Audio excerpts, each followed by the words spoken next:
Hey, what's up, guys? So I'm going to make videos on externalities. Hopefully this will help you review. So the first one we'll focus on is negative externalities of production.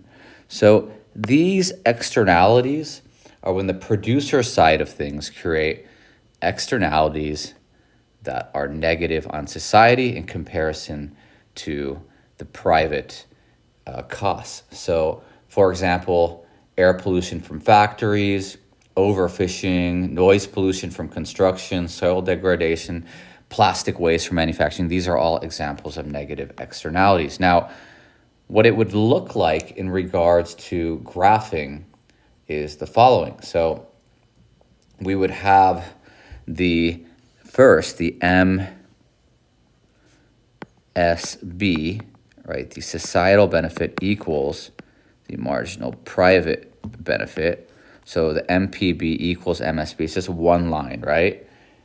But where we see some deviation is when we have the private cost, the marginal private cost. We'll call this the MPC. So this would be, let's focus on, let's say, steel production. That's what we'll focus on today. Steel. It's also in the slide. So steel production. It costs money to make steel, right? You got to have capital, you got to hire people, you got to buy the land. But beyond that cost, for the society, we actually have even greater costs. And that's illustrated with the societal cost being to the left, right? This gap between these two lines, this gap here is the externality, in this case a negative one, in this case pollution to be specific. So let's go ahead and finish off this graph first. So we have to indicate how our quantities are in regards to free market versus where we want it to be optimally, and the price where we are and where we want to be optimally. So where we are realistically is where the private meets the private, right? The private market doesn't care about things like pollution. So the private market is right here. So this point here, right, where we have the MPC meeting the MPB, and we get the price based on the free market, and we get the quantity based on the free market. However, right, from the perspective of a government, they don't care about what business is. They care about as a society where we should be. And as a society, we want to be where the marginal societal cost meets the marginal societal benefit. So let's go ahead and draw in that equilibrium point. Let's double check where that quantity should be. So we have quantity optimal, right, the OPT, and we have the price that is OPT. So we want to be at this price and we want to be at this quantity. Now, how can that be done? Well, quite simply, we just need to shift this MPC to the left, right? We need to somehow figure out a way to move the private to meet the societal so that we can change our consumption quantity from this FM to Q opt. One last point I want to add into this is how to measure the dead weight loss. So the dead weight loss, in order to look for that, we're looking for where the arrow is pointing to the MSC and MSB. So we have an arrow kind of pointing at it, right? So let's go ahead and fill that arrow in, do yellow. So this space here, this is indicating the dead weight loss, the DWL, right? We have too much steel's being produced, which is creating air pollution. Now, the way to resolve this can be with three possible ways.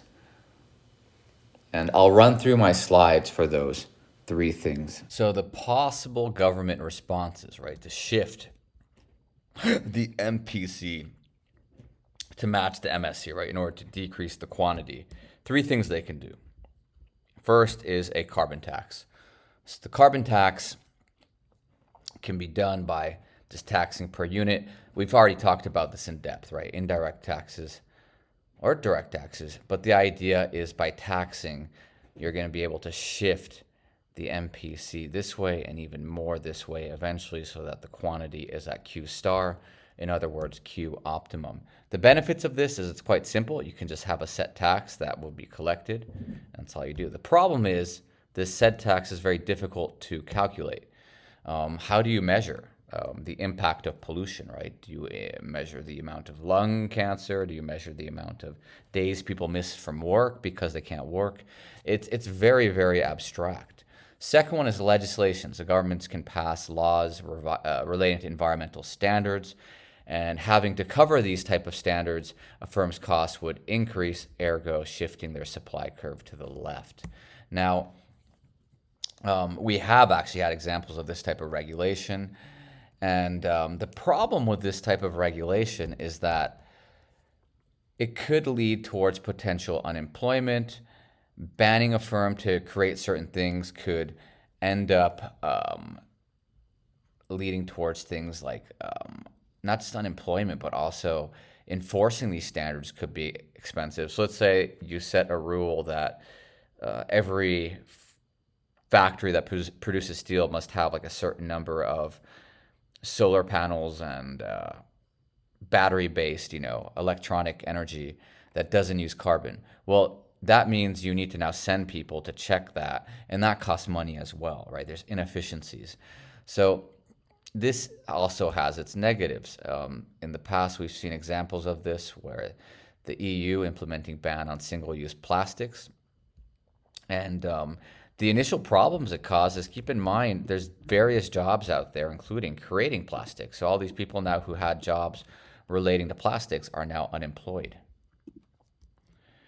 The last one is trading emission permits. This is where firms can buy permits saying, hey, if we want to emit more pollution, we can buy the rights to do so. Now, the pros of this is that in some ways, it's kind of the most free marketeer solution because it encourages the firms to make a decision, right? If they want to simply just pay their way out, they can pay extra money and they can pollute more. Otherwise, firms will, on their own, decide maybe we should invest in other alternative energy sources because we don't want to pay, for all this pollution that we're causing. Now, the problem with this type of solution is that, like the first one, it's really difficult to measure. Well, if we're agreeing a certain amount of pollution is okay or a certain amount of single-use plastic is okay, how do you decide that, right? What amount makes sense? And, every government's going to come up with different statistics. So it's very, very difficult to come up with a precise measurement. So there you have it. Those are the main points for how to shift the curve to the left when you have an example here of a negative externality, which is created from the producer side. All right, let's go ahead and now talk about positive externalities of production. So this refers to things like public transport, education, vaccine.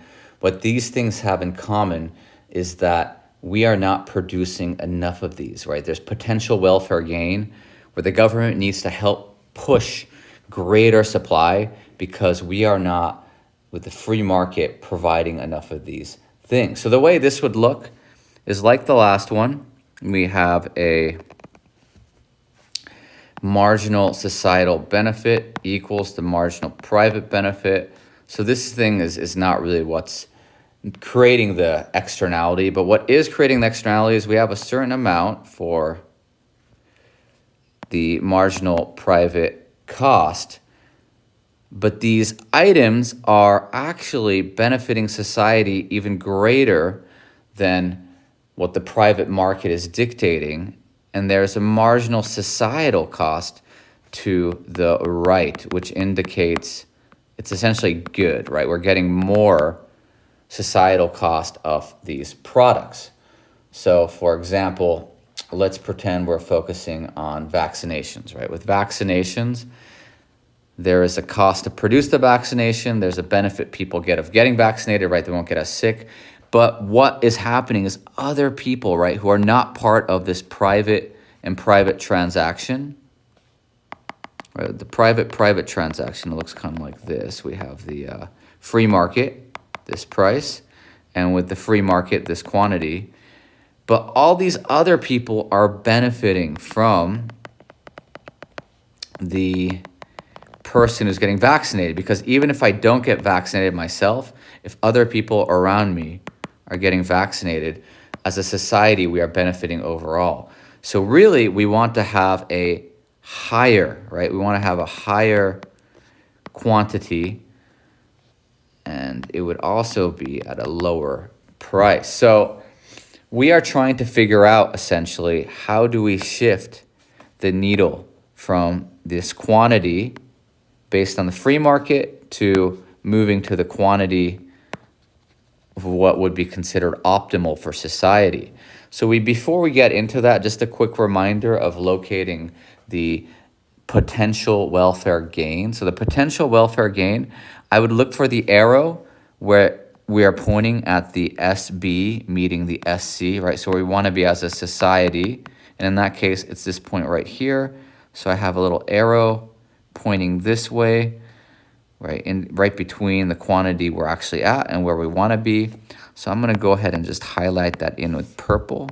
So this space right here is the signifying the potential welfare gain. Now, the question now becomes, as a government, how can we lead the country so that we could shift, right? So that we could shift the quantity produced from here to here. So there's a variety of ways to do that, right? The goal is to shift it. So let me get to my slides to explain the pros and cons of each option, right? We want to move from here to this quantity. All right, so we've been talking now about positive externalities created on the producer side. So how we're trying to shift the quantity, right? We're underproducing it. How can we produce more? So let's talk about potential solutions the government can provide. So the first is subsidize, right? Provide these firms with more money for their production process, whether it goes to labor, capital, land, etc. You help them out as a government, and ergo you produce more of vaccines, more education, more things like public parks, right? Renewable energy, therefore. So a good example is that electronic vehicles are being pretty heavily subsidized now in most countries. Now, the problem with subsidies is, well, how much is appropriate, right? So, for example, the U.S. government, I believe, subsidizes $7,500, and then the states subsidize even more. But why isn't it $3,000, right? Why isn't it $10,000? The calculations are always going to be a bit abstract. Second type of solution is direct government provisions. This is when governments directly provide a good. So a great example of this is public schools. I guess I don't have a slide for that, but for example, 80% of American students go to public schools, right? It's just directly provided for by the government. Other examples, as you can see here, I guess we could talk about, for example, the NIH.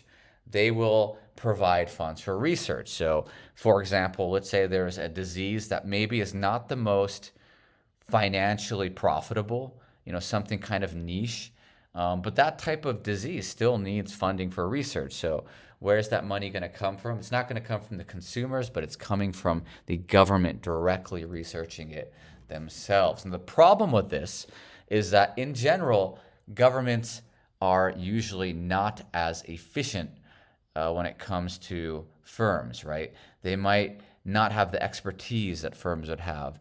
And another issue with this is private firms might be dissuaded from investing in these areas because government's already in it. Now, one last point to consider, and I guess I kind of touched upon this already, is generally speaking, governments just are not as efficient as private markets are, right? So whenever governments are providing goods, that bureaucratic structure often leads to inefficiencies.